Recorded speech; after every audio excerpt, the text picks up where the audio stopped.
আলাইকুম। এই দেখেন এগুলো আমার ভাইয়ের বাড়ির বাজার।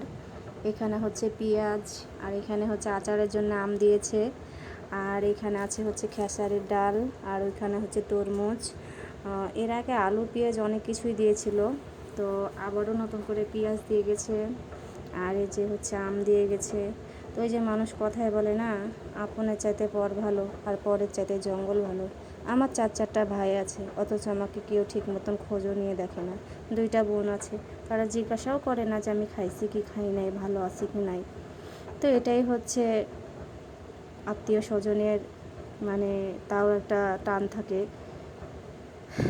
মায়া জিনিসটা অনেক বড় একটা জিনিস। তার তবুও ভাই বোনদের প্রতি কোনো অভিযোগ নেই আমার। তারা ভালো থাক, তারা সুস্থ থাক। আপনারা সবাই বলবেন, আমার ভাইটার জন্য দোয়া করবেন। আসসালামু আলাইকুম।